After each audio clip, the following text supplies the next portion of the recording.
Tai ką galėsim tęsti mūsų susitikimą. Šį kartą pradėkim kaip visada nuo sėkmės, nesėkmės suvokimo ir atradimo. Tai čia dabar idėja yra sukurti kažkokį kaip kursą, mokyti apie šitas kibersaugumo spragas. O tai idėja tai yra labai įdomi ir skamba labai įdomiai. Ir atrodo labai vertingai iš apibūdinimo, bet tada klausimas yra, o kaip surasti tą klientų ratą, kuriam reikia, ar yra kažkoks klientų sąrašas, ar kaip tada vykdyti visą marketingą. Nes čia būtent apie ką eina kalba, tai būtent apie skirtumą tarp teorijos ir praktikos. Tai yra, kaip pat, tarkim, kalbėjom apie filosofiją, yra teorija, yra praktika, ir filosofinė idėja yra, kad yra kažkoksai reikalingas ten kibersaugumas. Ir daug kas gal ir nesigilina giliau to, bet tada yra dėstomi teoriniai scenarijai, kur sakoma, šitaip gali būti problemos, bet ar realiai tos problemos egzistuoja ar ne, tai yra diskutuotina. O paskiau, kai jau dirbi toj srityje, tada susiduri su praktiniam problemom. Ir tada jau iš praktinės perspektyvos jau galima pateikti praktinius kažkokius pavyzdžius ir praktinius sprendimus. Tai šitoj vietoj yra labai didelė galima vertė. Sutiktis klausimas yra, nes čia yra truputėlį tos kitos pamokos, tai yra tos būtent psichinės vertės. Yra, kas galės iš tikrųjų išklausyti būtent tą susidaryti tinkamą įspūdį, kad tai yra iš tikrųjų tas produktas, kurio jiems reikia. Kodėl jie neturėtų pasitikėti IBM ar dar kažkuo, kas yra industriniai standartai ir jie diktuoja, ką žmonės turi žinoti. O kodėl jie turėtų pasitikėti kažkokiu vienu žmogum, kuris tik pradeda veiklą savo viešą. Bet čia yra didžiausias pirminis klausimas, kurį reikia išspręsti, kaip tą pateikti tokiu būdu, kad žmonės, nes ta prasme, jeigu mes kalbam, žinoma, greičiausiai tai domėsis tik tais tos srities kažkokie specialistai, bet tada klausimas yra, kaip tą specialistą sudominti pirmoj pozicijoje, kad jisai suprastų tame vertę iš anksto. Nes taipogi turime atsižvelgti, kad nėra labai žmonės su daug laiko ir nėra turbūt, kad jie sėdi YouTube ir žiūri ten video, kaip ten ką daryti. Jie geriau eina į kursus, kurie žino, kad tiksliai tai bus išdėstoma ta medžiaga.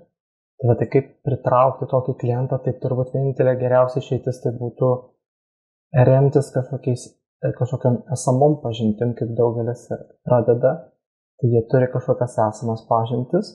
Ir tada pasiūlo jiem tą paslaugą. Ir tada tas, kad ir nemokamai.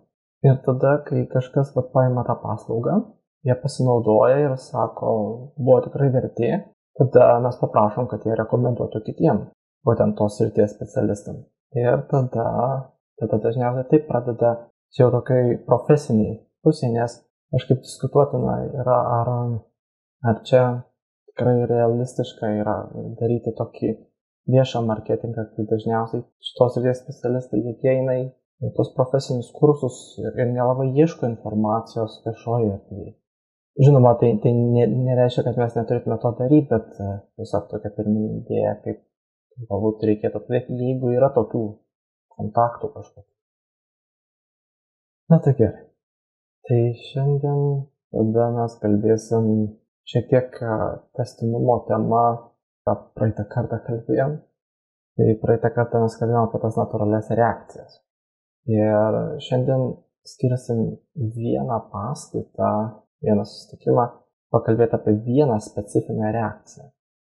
Ir tai yra labai svarbi reakcija, kuri labai turi didelę vertę, ta reakcija, ir dėl to apie ją būtina labai pakalbėti. Ir tai yra reakcija, kurią mes vadinam juoku. Tai juokas turi labai didelę vertę gyvenime, jeigu mes mokam tą vertę pasinaudoti. Nes čia kaip kalbėjome apie tas natūralias reakcijas, būtent kaip pas mus kyla tos nevaldomos kažkokios tokios reakcijos, mes nesuprantam, dėl ko jos kyla, Tai bet yra dvi medalio pusės. Bet reiškia, kai yra ta užspausta kažkokia tai energija mumyse, jinai išsiveržia ir jinai gali išsiveržti dviem formom. Ir pavadinkim tai pozityvia ir, sakykim, netokia pozityvia forma. Tai reiškia, kad yra ta užspausta energija, kai mūsų ląstelės jos gamina kažką, tai savyje jos gali gaminti naudingas medžiagas, kaip ten serotoninas ar dopaminas, kai mes gerai jaučiamės. Taipogi gali gaminti visokius ten kortizolius ir adrenalinus ir panašiai, kai mes ne visai gerai jaučiamės dėl to. Tai bet ir tie vadinami streso hormonai. Tai reiškia, kai yra tie stresiniai hormonai, tada jie kaupiasi mūsų ir jie turi kažkokį tai būdų iš mūsų išeiti. Tai jeigu jie iš esmės neišeina kažkokiu tai būdu, tai tada jie virsta tom skalbiam lygom. Ir yra du būdai, kaip gali štai iš mūsų išeiti. Ir pirmiausia, tai mes, ne toks geras metodas, tai yra, kai mes išleidžiam tą iš esmės per savo ašarų latakus. Tai yra visos tos medžiagos susikaupia į mūsų ašarų latakus ir mes tada verkiam ir tada būtent išleidžiam tas nuodingas medžiagas ir iš esmės tokiu būdu organizmas išsivalo. Tai yra vienas metodas. Bet jis nėra pats sveikiausias, nes tada organizmas eina per sunku tokį išsivalymo procesą. Kitas metodas, kaip išsivalyti, tai yra pozityvesnis metodas, geresnis metodas ir tai yra juokas. Tai reiškia, juokas jisai yra toks procesas, kurio metu, jeigu irgi teko, kai mes ten biškį pasijuokėm, tai ten tiek ir to efekto. Bet esmė yra tas labai specifinis juokas. Toksai, kur būna, kai mes juokėmės, kad ašaros bėga. Taip pat būtent čia yra labai svarbus momentas, nes tuo metu būtent vyksta irgi tų negatyvių medžiagų valymasis per akių latakus, ir būtent per ašaras. Ir taipogi yra labai svarbus momentas, kai mes juokėmės taip, kad mums skauda, sako. Man sako, net skauda, nuo joko negali juokti, sako, nes net skauda pilvą. Tai yra dėl to, kad dažniausiai skauda mums saulės rezginį, kur yra mūsų nervų galūnės įvairios. Ir tada tos nervų galūnės jos iš esmės, kaip sakant, galima sakyti, išsivalo ir persikrauna ir būtent iš to yra tas skausmas. Ir tai yra iš esmės lygiai tas pats skausmas, ką mes patirtume, būtent kai mes turim tą energijų iškrovimą per verkimą, bet lygiai toks pats yra iškrovimas būtent ir per juoką. Ir toje vietoje iš ko atsiranda humoras. Ir tai nes yra skirtingų tų humorų. Tai neprofesionalus humoras, tai yra vadinamas juodas humoras. Tai yra, kai tiesiog tyčiojasi iš kažko ir žaidinėja ten kažką. Tai yra vadinamas patyčios ir tai nėra humoro. Tai nėra teisingas humoras, tai yra tiesiog patyčios. Tai nėra skatintina forma, bet yra tas vadinamas, sakykime, sąmoningas humoras ar baltasis humoras. Tai yra tokia humoro forma, kai mes identifikuojame visi užstrigusias energijas, kur būtent yra kažkokia trauma buvusi ar kažkas tai. Ir tada mes tas energijas mokomės išleisti iš savęs. Ir tokiu būdu vykdom tą vadinamą traumos gydymą. Tai kai yra tie vadinami humoro specialistai, tai tie humoro specialistai, jie išmoksta atpažinti kitose žmonėse, kuo skiriasi geras komikas nuo prasto. Prastas komikas bando mėto įvairius bajeriukus ir, taip sakant, kartais pataiko, kartais ne. Kažkas limpa, kažkas nelimpa ir jis nelabai supranta, kas iš tikrųjų veikia. Jis tiesiog atpažįsta, nuo ko žmonės juokiasi, o nuo ko ne, ir tada naudoja tuos juokelius, nuo ko žmonės juokiasi. Jis nesupranta, kodėl. O geras komikas, jisai supranta, kas yra vadinama kolektyvinė trauma. Tai yra, jis yra super aukšto lygio arba psichologas, nes jis tiesiog supranta žmonių psichologiją, arba jis baltasis magas yra, kuris jaučia būtent žmonių energetiką ir jaučia, kur pas žmonės yra sunkios energijos. Ir tada išmoksta tas energijas transformuoti. Reiškia, išmoksta panaudoti specifinius terminus, ar specifines kažkokias tai pozas, ar specifinius garsus, ar kažką, kas išprovokuotų žmonėse, kaip būtent yra žmonėse užstrigusios energijos, Tai kaip padaryti, kad tos energijos išsilaisvinti iš žmogaus. Nes yra kiekviena energija, kuri užstringa, jinai savy turi specifinius tokius simbolius ar užraktus, kaip galima tą energiją išprovokuoti ir išlaisvinti. Tie specialistai, sakykime, humore, jie išmoksta išlaisvinti tas energiją. Tai bet ir to vietoje tada, kai kiti pradeda juoktis ir negali sustoti juokti ir ašaros byra ir pilvas skauda, bet jie negali sustoti juokti. Tai yra vadinamas gyjimo procesas, tas žmonės gyja. Ir kai žmonės sako, kad gyjama tik per skausmą, tai nėra tiesa. Tai yra tik vienas iš gyjimo metodų, kuris dar ne visais atvejais yra pats geriausias, nes žymiai geresnis gyjimo metodas yra per juoką. Daug žmonių yra labai daug dokumentuotų atvejų, kai žmonės yra sirgę nepagydomom ligom ir jie išsigydė grinai per juoką. Tiesiog visas dienas nuo ryto iki vakaro, tiesiog toks jau buvo scenarijus. Jiem paskyrė, kad jau jiems nedaug liko gyventi, keli mėnesiai, ir tiesiog išrašė iš ligoninės, sako, važiuok namo ir mirsi savo namuose. Ir jie sako, ne, aš nepasiduosiu, jie tiesiog įsijungia, jie yra girdėję tą teoriją, kad per juoką galima įsigydyti. Įsijungia humoristinius filmus, kas jiems yra juokinga. Nuo ryto iki vakaro tik tas paleidavo žiūrėdami tas komedijas ir įsigydė nepagydomas ligas, kur buvo mirties nuosprendis. Tai yra tokių daug dokumentuotų, nepaaiškinamų atvejų. Yra ir knygų apie tai parašyta, yra ir filmo apie tai pastatyta.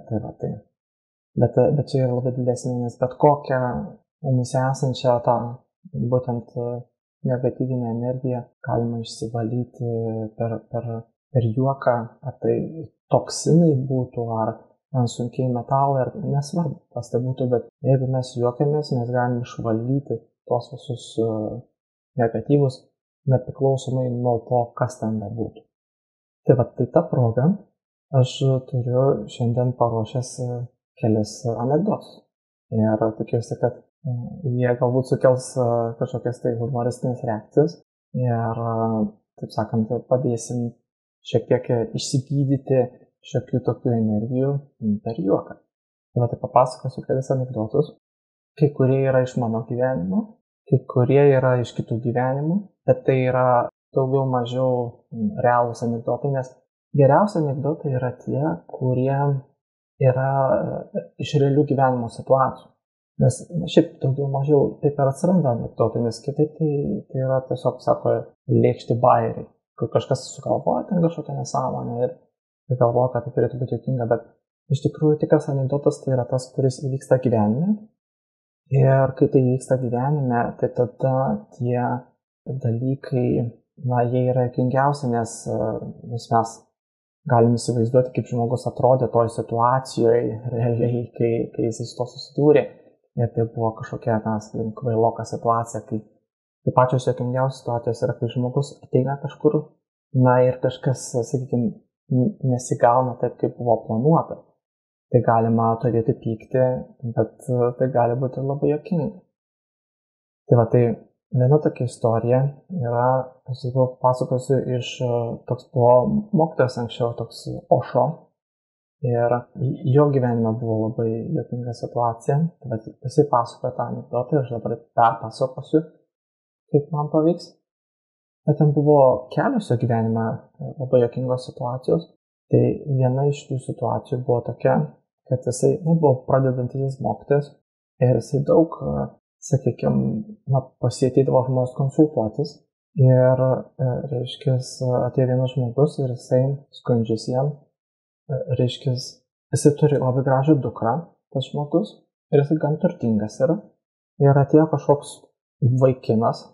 Ir tas vaikinas, reiškia, atsistojo atėjo prie jo namų ir atsistojo ten prie vartų ir dabar ten, serenadas dainuoja ir sako, kad jis myli tą jo dukrą ir nori su ja, tuoktis. Ir pradžioje sako, mes nekreipiam dėmesio ir tiesiog liepiam jam išeiti, kad netrukdytų, kažkaip čia toks dabar atsirado. Nes jo labiau, kad tas tėvas įtarė, kad nėra jokios tos meilės, tiesiog yra planas, kad nori susituokti su ta dukra, tam, kad tada galėtų perimti turtą ar panašiai per paveldėjimą. Ir sako, aš nemanau, kad iš tikrųjų myli tą mano dukrą, nes aš įsivaizduoju, iš kuris iš viso ten gali pažinoti. Tai bet ir toje vietoje, sako, ką man daryti, kaip jo atsikratyti, sako, mes bandėm jį išvyti, jisai neišeina, tai tada mes kvietėm policiją, bandėm ten per prievartą išvesti, tai tada jisai pradėjo grasinti, kad jisai nusižudys. Sako, jeigu bandysit mane pašalinti, aš čia paimsiu dabar ir nusižudysiu vietai. Ir bus kalti ant jūsų. Jūs būsite dėl to kalti. Nes neleidot man mylėti savo mylimosios.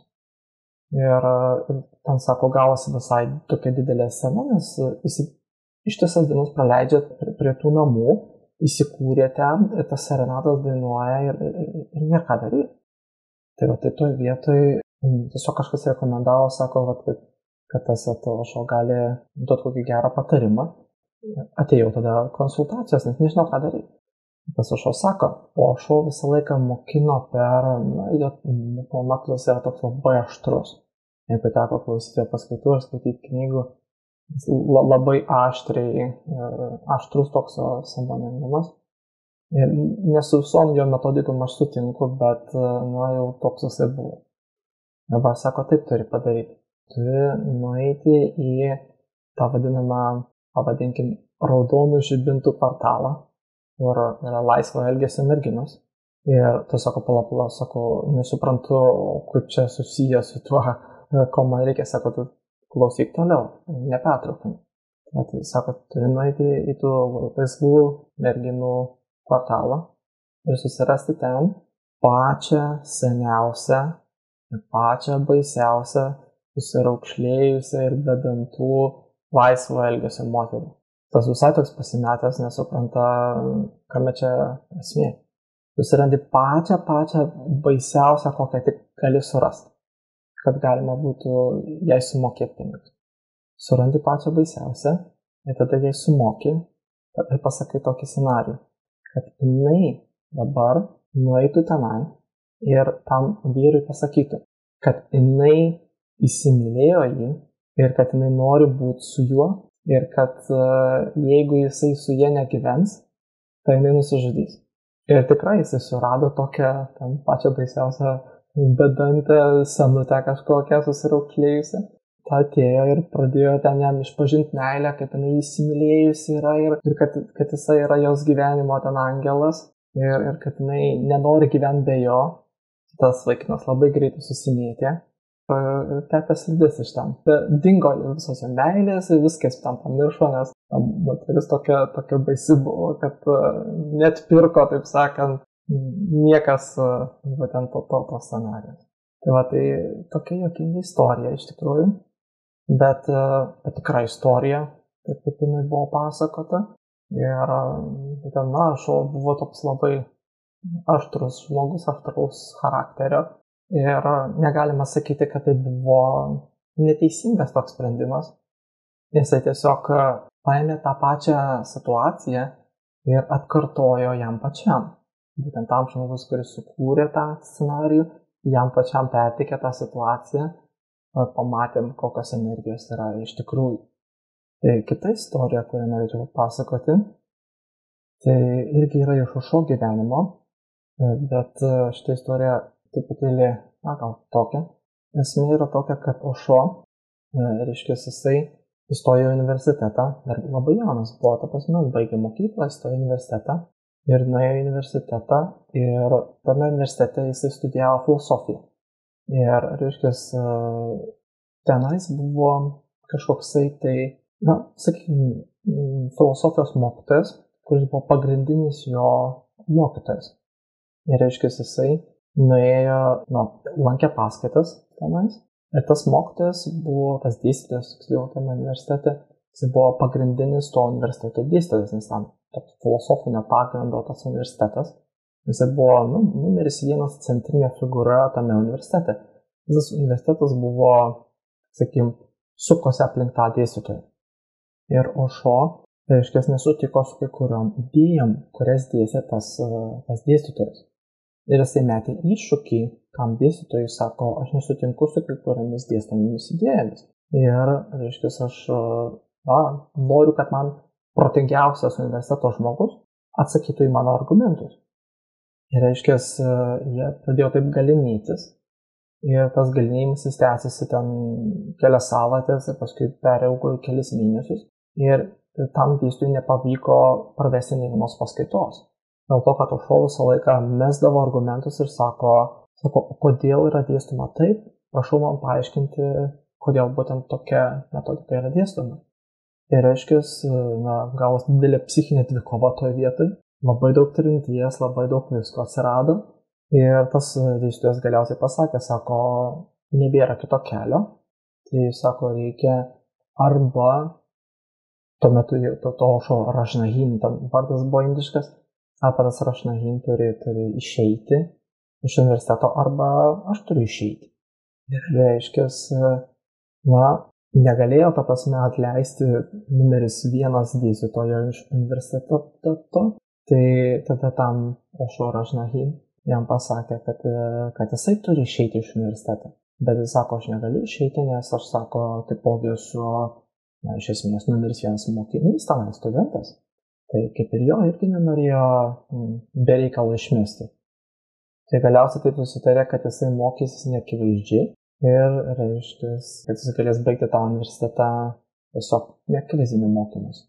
Tai jis tiesiog visą laiką praleido būtent bibliotekai, mokėsi savarankiškai ir paskui tik atėjo į tos, sakykime, galtinius atsiskaitimus ir iš esmės baigė tą universitetą tam vadinamu tuo aukso medaliu, kur buvo visos tos laidos geriausias studentas.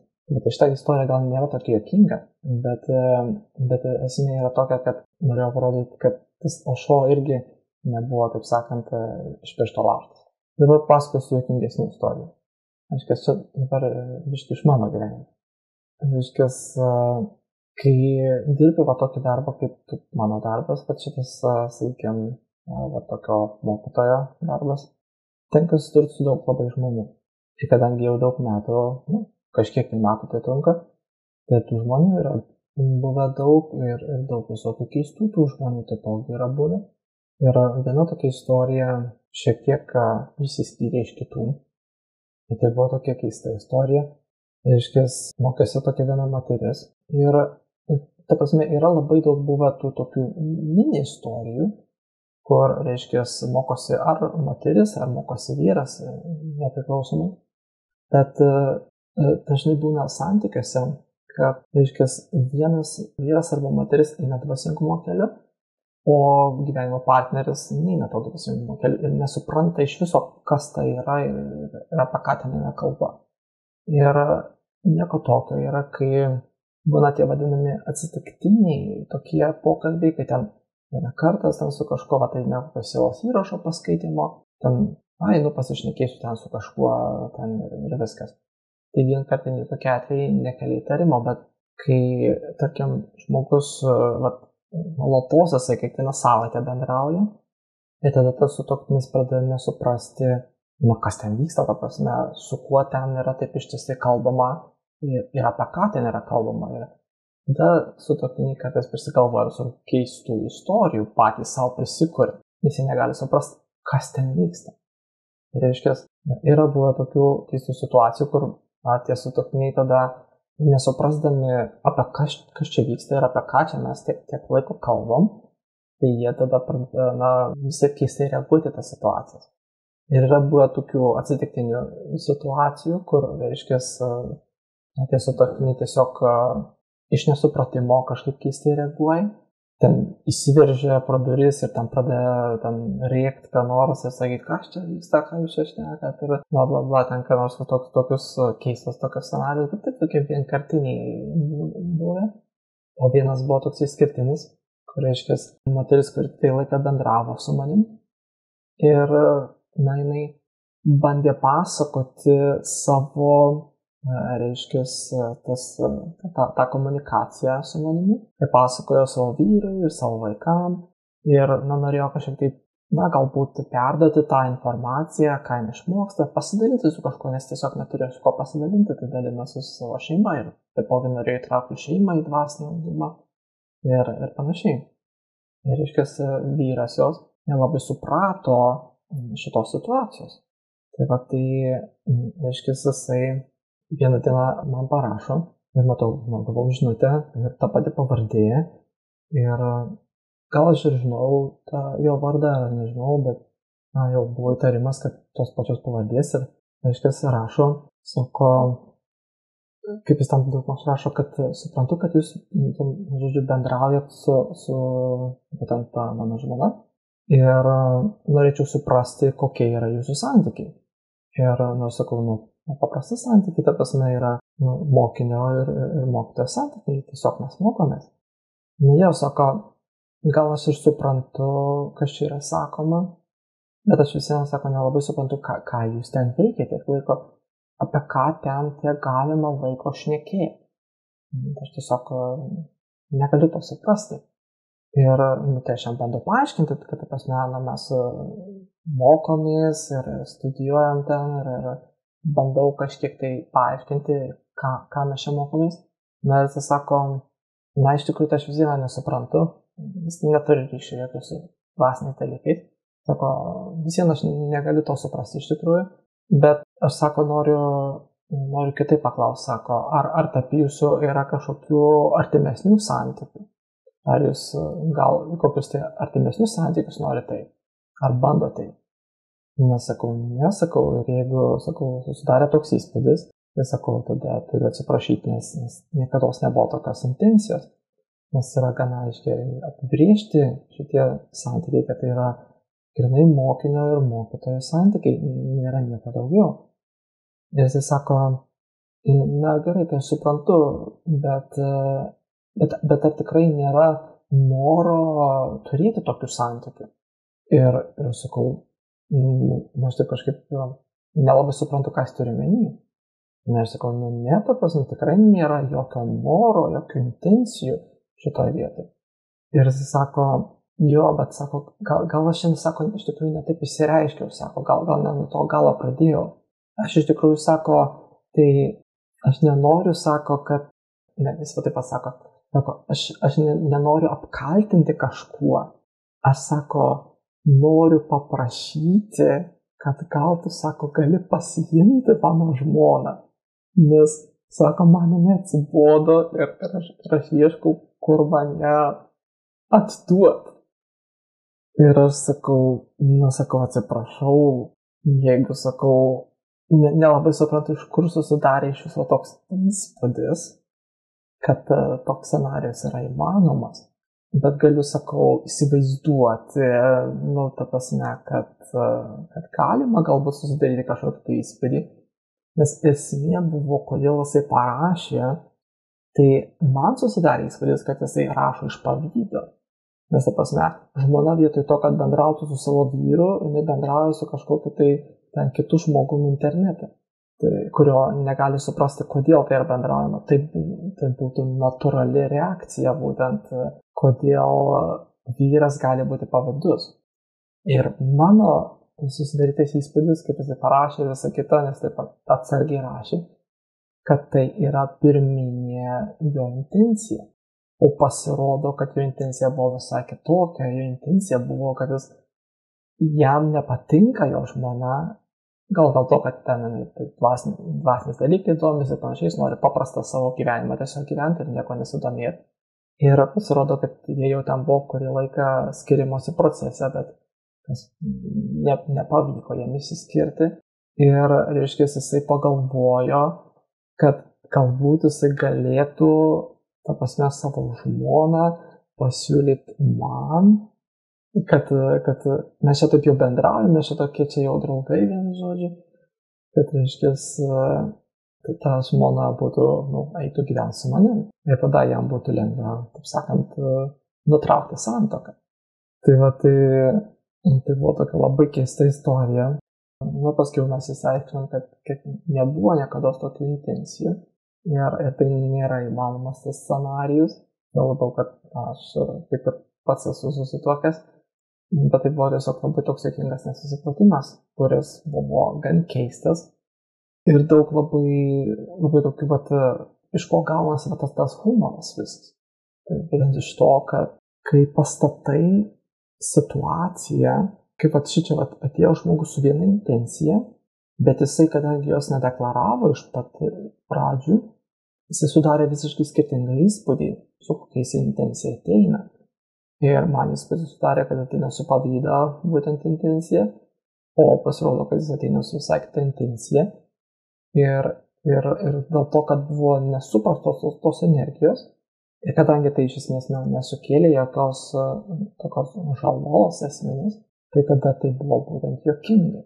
Nes ta intencija, su kuria jis atėjo, tai buvo visiškai skirtinga, negu kad aš tikėjausi būtent su kokia intencija, kad jis atėjo. Ir kokį aš įspūdį susidariau. Ir toje vietoje gavosi ta juokinga paminėtina tokia istorija. Dėl to, kad, reiškia, gavosi nesusipratimas. Bet lygiai tas pats nesusipratimas galėjo kainuoti ir daug skausmo.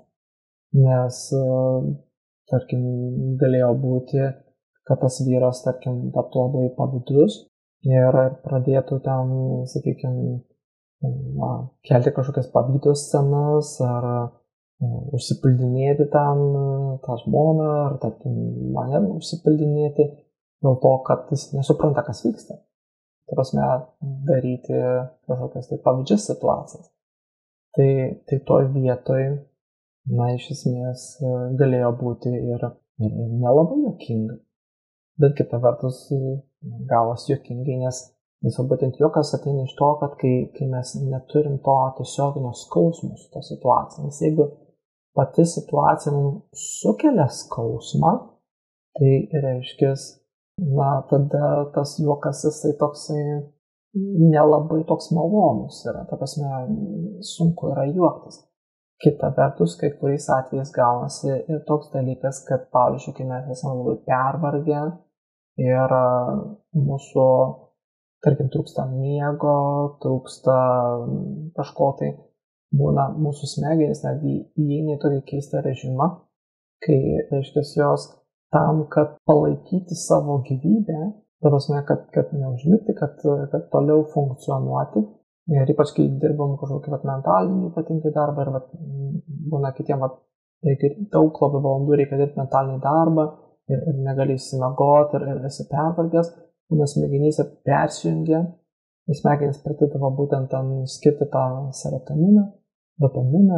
Iš tikrųjų, tai labiausiai gal endorfinus, tokia medžiaga, kur, reiškia, endorfinai tai yra skirti tam, kad numalšinti vidinį skausmą ir taip sakant, padėtų mum, iš esmės, jaustis labai gerai. Bet kažkuris iš tų medžiagų, reiškia, išskiria mūsų smegenys. Ir kai jas išskiria, tada mes pradedam juoktis.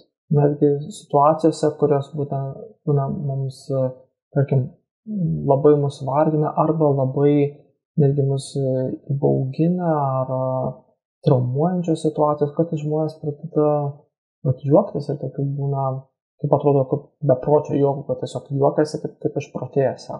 Bet dėl to, kad, reiškia, tai būna tokia tam tikra beprotybės zona, kur mūsų smegenys persijungia, persiverčia ir mes negalim, sakykime, suvokti esamos situacijos, ir negalėdami suvokti esamos situacijos, reiškia, mūsų smegenys persijungia į tokį avarinį režimą, kur dėl kažkokios tai priežasties taip gaunasi, kad susijungia smegenyse tokios instrukcijos, kad būtent išskirti tas pozityvias medžiagas ir įvesti mus į tą juoko režimą. Ir mes pradedam juoktis kaip išprotėję. Ir, tai yra vienas metodas, kaip praeiti pro tą, sakykime, krizinę situaciją. Nes kitiems žmonėms taip neįvyksta ir kai jiems tai neįvyksta, tai tada dažniausiai būna tas vadinamas paralyžius, nes įvairius būtent tie stresinės tas medžiagos, jos paralyžiuoja mus. Ir daugiausiai būna, kad visus sutraumuoja, bet kitas metus, kaip praeiti pro tą tokią stresinę situaciją, tai yra, kad būtent išjungia tas humoras. Ir taipogi, toks ir dar įdomus pastebėjimas apie humorą, tai kad humorą galima išprovokuoti. Nes kai mes būtent juokiamės, tai yra tas ha, ha, ha, ha, ha, ha, ha, ha. Tokie impulsai tokie, kur mes išmetinėjame iš savęs orą specifiniu tokiu susitraukimais. Tokie spazminiai susitraukimai, kurių metu būtent mes esmė yra sutraukinėti tą ypatingai būtent mūsų saulės rezginį, kad iš jo išjudinti būtent tos elektros impulsus ir išvalyti jį. Tai yra taipogi įdomus pastebėjimas, kad tuos spazmus galima provokuoti. Ir tai yra toks dalykas, kad jeigu mes tiesiog atsisėdam ir darom tą dirbtinai, tiesiog atsisėdam ir bandom atkartoti tą ha, ha, ha, ha, ha, ha, ha, ha, ha, ha, ha, ha, ha, ha, ha. Ir ilgą laiką tą darom, tai pas mus pradeda sugrįžti ir sukilti tos emocijos, nes mūsų pasąmonė asocijuojasi tie spazminiai judesiai, asocijuojasi su būtent tom juoko, sakykime, situacijom. Ir tai irgi išprovokuoja tų būtent pozityvių dalykų, sakykime, išsiskyrimą, tai būtent serotonino, daugiausia serotonino galbūt, kai mes pradedame jaustis gerai. Tai irgi toks yra įdomus dalykas, kad tai veikia į abi puses. Tai yra viena, kad psichologiškai kažkas išprovokuoja tos spazmus ir mes pradedame juoktis, bet taipogi fiziologiškai mes galim atkartoti tos spazmus ir taipogi išprovokuoti būsenas. Tai veikia į abi puses. Tai galbūt tiek buvo noras papasakoti, galbūt tiek klausimų ar komentarų. Tiek galima pasijuokti, kad jo, ne visi anekdotai yra patys juokingiausi, bent jau tiek yra juokingi. Nepaisant to, tiesiog norėjau šitas dvi istorijas papasakot, nes praeitam susitikime, tai yra, kur įrašą dariau su kitu mokiniu, papasakau kitas istorijas, tai ten galima daugiau anekdotų paklausyti, o dabar šį kartą šitus anekdotus papasakojau. Ir sekančiam įrašui reikės pasilikti daugiau anekdotų kitų, tai negalėjau visų išpasakoti per vieną kartą. Vis dėlto, jau kalbant apie tą moterį, tą vyrą, tai jie ilgą laiką jau buvo skyrybų procese, tiesiog, kad jie nerado progos įsiskirti, nes ta moteris labai jo dvasintų kelių, vyras visiškai nesidomėjo tais dalykais ir jie ilgą laiką nesutarė dėl to ir paskiau atrodo, kad jie išsiskyrė galiausiai. Šiaip jo, nes gan dažnai retesnis atvejis yra, kad ir vyras ir moteris abu domėtųsi dvasingumu. Dažniausiai vienas domisi ir gaunasi labai nepatogu gyventi ir vis didėja tas nepatogumas. Nes vienas augdamas, sąmoningidamas vis daugiau ir daugiau supranta, o kitas niekur nejuda ir tas plyšys vis didėja.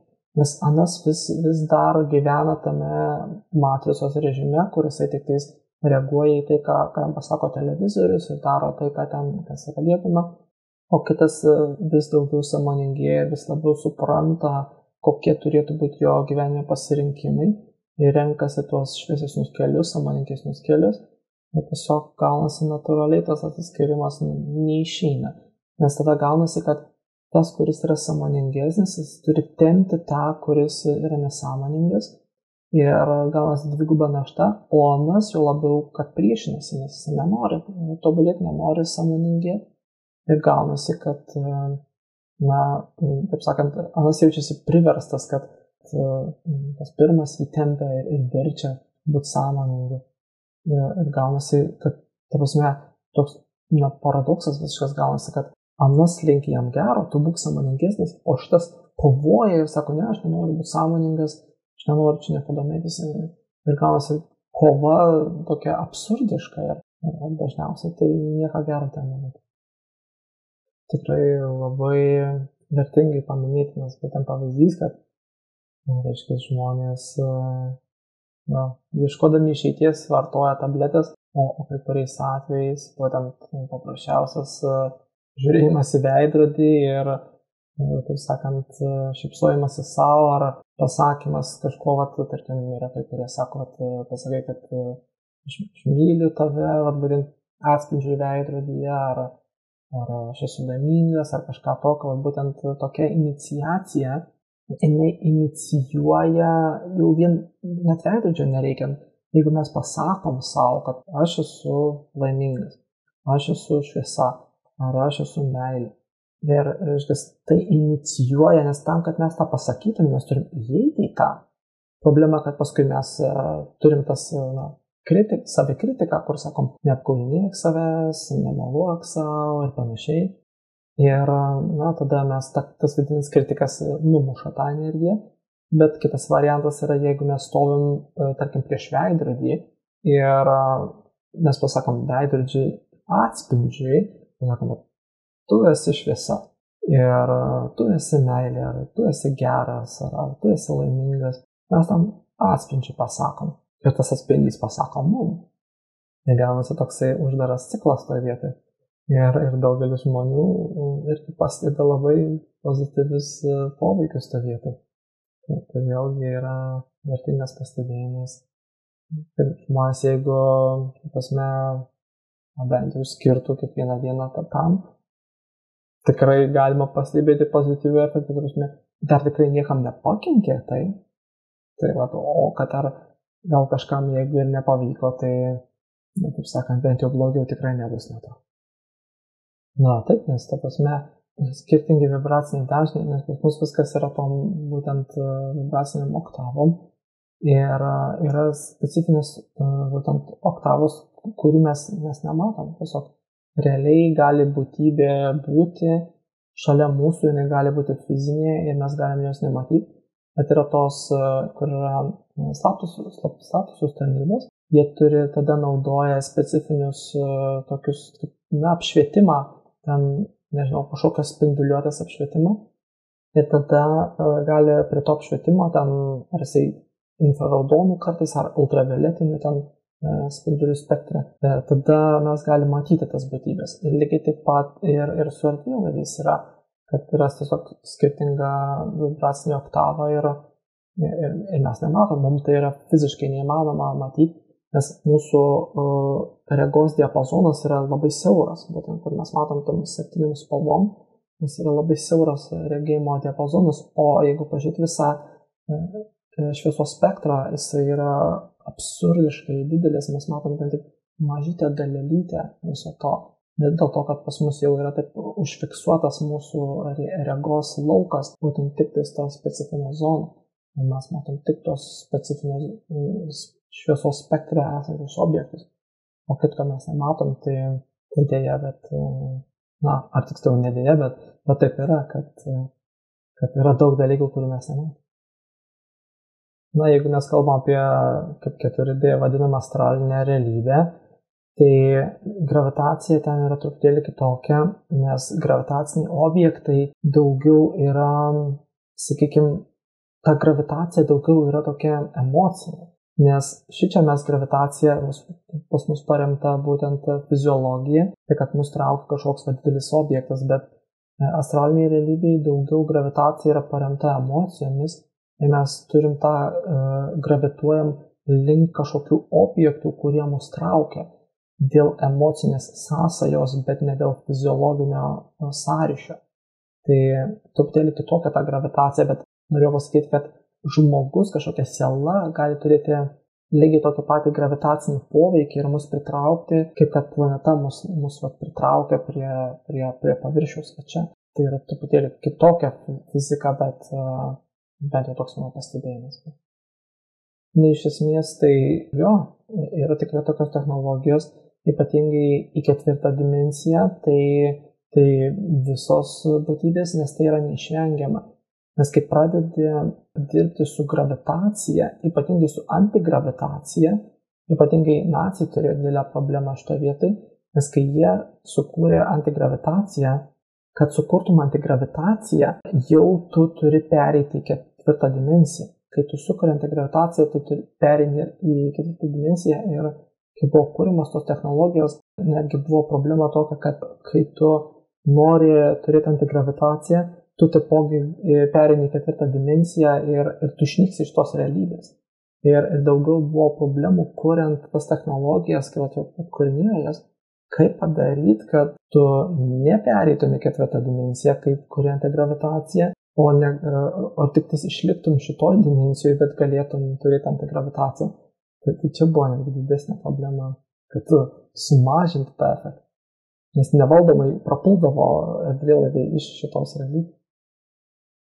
Iš esmės, jau, tas remote viewing, nuotolinis matymas, tai yra tiesiog būtent, kai mes išeinam iš fizinės plotmės ir mes žiūrim, iš esmės daugiausia, tai ten yra žiūrima astraliniu metodu.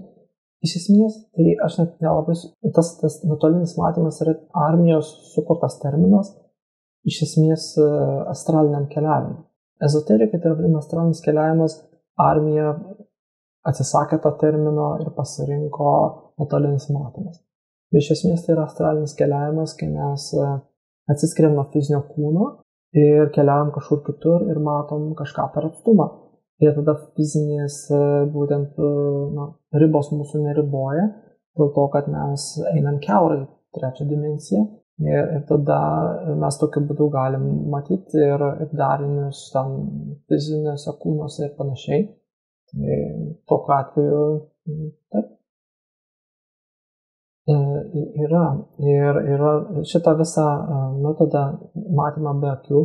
Aš netgi pats praktikavau ir turėjau rezultatų teigiamų, kad matyti be fizinių akių. Atlikau eksperimentą, aš ilgą laiką nuėjau į tamsų kambarėlį, užsidariau, iškišau visas skylės ir tada užsirišau akis, užsidėjau ant akių dar ten, kiek įmanoma, kad nebūtų nieko.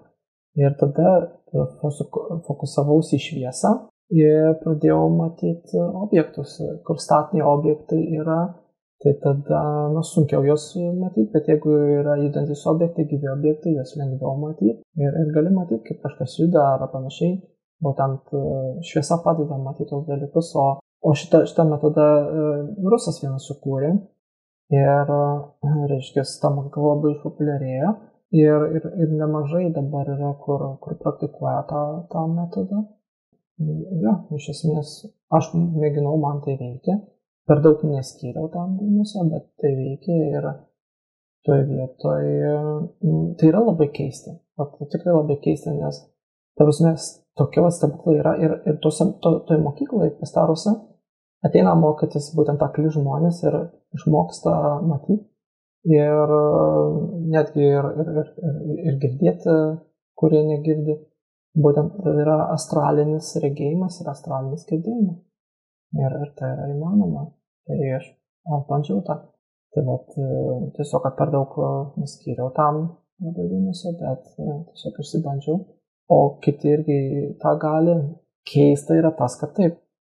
Jeigu tokie dalykai egzistuoja, kodėl apie tai nekalba žinios, kodėl tai nėra numeris vienas svarbiausias dalykas pasaulyje dabar, jeigu akli žmonės gali matyti.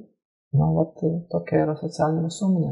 Tai yra spaudžiama informacija, tai yra niekinama informacija ir tai yra smukdoma informacija, nes verčiau įsidėk čipą į galvą ir tada tau pajungs ten per laidelius kameras vietoje akių ir galėsi matyti smegenis. Tai tokius scenarius tai labai reklamuoja, o kad išmokti apeiti tą be technologijos, tai nereklamuoja, bet įmanoma rasti šitos informacijos. Jeigu ten įdomu, yra tas rusas, tai Mark Komisarov, antrosios vardas yra kūrėjas tos metodikos. Tai bet. Tai gal ir taip tada šitam susitikimai. Tada sekantį kartą tęsim toliau. Iki kitą kartą.